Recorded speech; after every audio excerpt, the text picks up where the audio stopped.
मंगलमय आशीर्वाद हे आपलं नातं आता अधिक दृढ झालं. या नेरा.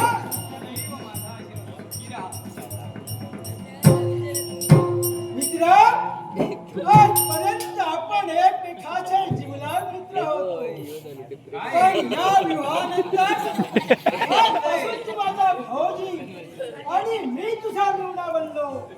पण मित्र, या पुढे अन्य कोणतीही एवढं काही पंचकर्म बनवलीस ना, मला फक्त उद्या गावात जाऊन शब्द, एक वचन, आणि तेच तू वचन मला द्यायचंय. मित्र वचनाच्या पूर्ततेसाठी हा राजा केव्हाही तत्पर आहे. मग ऐक राजा, माझ्या जीवनात माझ्या भगिनीच्या आयुष्यात कधी दुःख आलं नाही. तर हाताच्या बोटाप्रमाणे प्रत्येक क्षणाला तिला मी जपला. आज मी तुझी पत्नी म्हणून, आज तिने वर म्हणून तुझा स्वीकार केला. असं जरी असलं तरी खरी आयुष्यात प्रत्येक क्षणाला माझ्या भगिनीला सुख आणि सुखच मिळावा ही एकच इच्छा माझी आहे. मित्रा, अरे चिंतामुळेच करू नकोस. आज तुझ्या भगिनीला म्हणजे माझ्या पत्नीला, अरे तू जो प्रेम केलायस ना, त्याच्या शतपटीनं प्रेम मी माझ्या पत्नीवर करणार आहे. तेव्हा निश्चिंत हो, निश्चिंत राहा.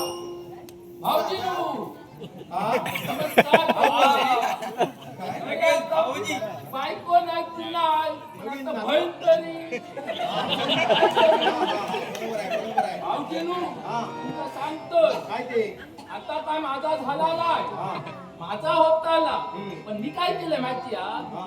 मी करणारच असतोय, पण तुमचा नाही जावता म्हणून म्हटलं लाभ ठेवलं. पण आता तुमचा सांगतोय, काय ते? आता ती बायको म्हटलंय की आता बहीण झाली माझी. आता तुम्ही झालात माझे भाऊजी. बरोबर आहे. भाऊजींका सांगतोय, या बहिणीक हात लावू हा? नको. अरे हे कसं शक्य? काय म्हणतोयस तू? अरे तसा नाही, मग मार बिचाल बिरशाल म्हणून सांगतो. अरे हिला कशाला कोण मारेल? ही माझी धर्मपत्नी ता आहे. तुझा माझा मत होता मार्शल म्हणून. म्हणजे भावाच्या अधिकारानं सांगतोयस की आपल्या बहिणीला इजा पोचू नको. हा ठीक आहे. आता मी सांगते. हा आता या ठिकाणी बंधू भगिनीचं नातं हो. झालं. या ठिकाणी ज्या अपेक्षेने तुम्ही आला होता ती इच्छा तशीच राहिली. काय करू? पण तरी सुद्धा हा. ही भगिनी तुम्हाला मिळाली, तुमची बहीण झाली. हा. आज या बहिणीची विनवणी आहे, लग्नाला आलात हा. जेवून पोटभर जावा.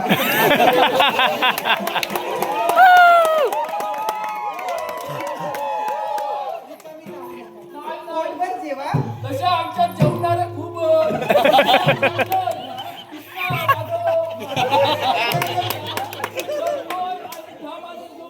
एक सांगू तुम्हाला, हो, दहा काय? असं 50 जरी आणलंत ना, तरी आमच्या घरात भोजन पुष्कळ आहे. आमच्या गावात सांगितलं तर अशी माणसं एकली जेव माहिती आहे. म्हणतात झटती करून दमतो करू आणि बाळमामा करून दमतो. पण आता या केला ना, आता सरपाला समजला. पण तुमचा लगीन म्हणून मी आनंदात तुमचा त्यांचा जेवण घाल. आणि तुम्ही पण पोटभर हो हो काय हे करू नको.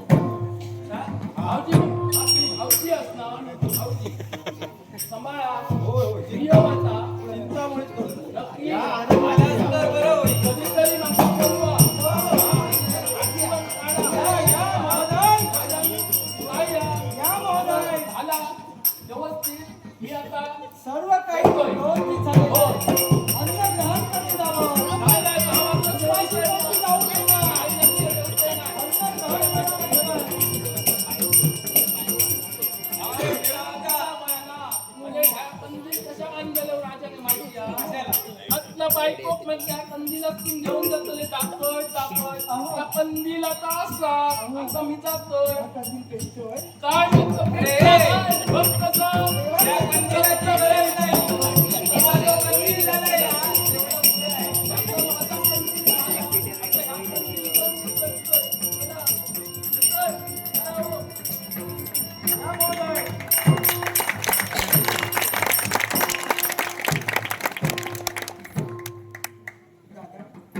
लग्न तर झाले. आता संसारात पदार्पण करण्यासाठी तुझी लाडकी भक्ती जाते. तिला आशीर्वाद द्या. स्त्री म्हटले की प्रत्येक स्त्रीच्या जीवनात हा क्षण असतो. काही क्षण दुःखाचे तर काही क्षण सुखाचे. पण माझ्या मित्रानं अर्थात या वेळेला झालेला भावजीनं मला शब्द दिलाय, प्रत्येक क्षणाला तो तुला सुख देईल. यावर माझा पूर्णतः विश्वास आहे. मी सुद्धा माझी इच्छा पूर्ण करणार.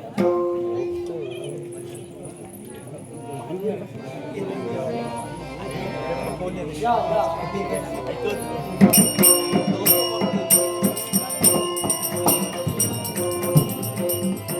हे बाळ, हे.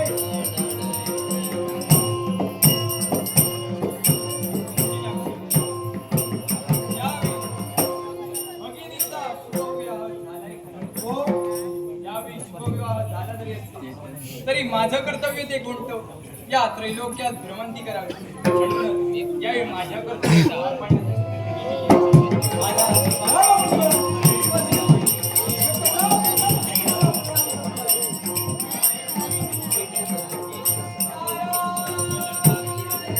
धिक्कार, धिक्कार आणि धिक्कार. तुझ्यासारख्या नीतिभ्रष्ट राजकर्त्याचा धिक्कार. हे मित्र, असं झालं तरी काय? कुणाचा धिक्कार करतोय?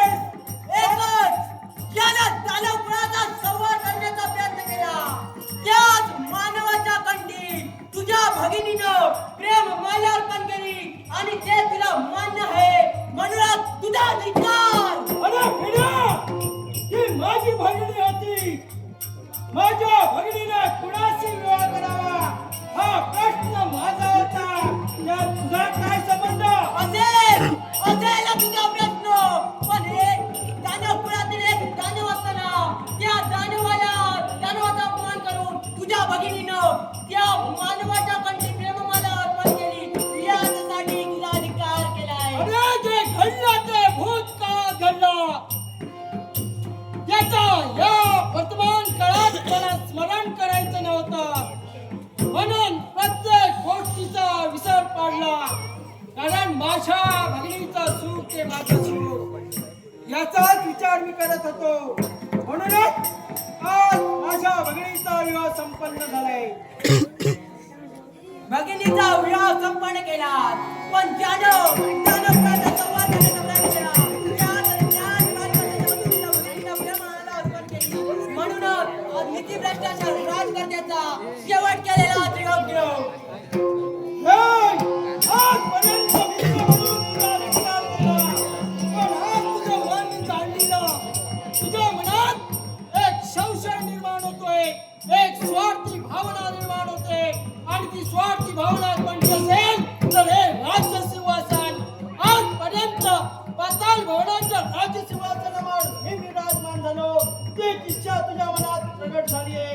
आणि याच कप्ताने पापी नजरेने तू माझ्या राज्य सिंहासनावर पाहतोय, पण इच्छा तुझी कधी पूर्ण होणार नाही.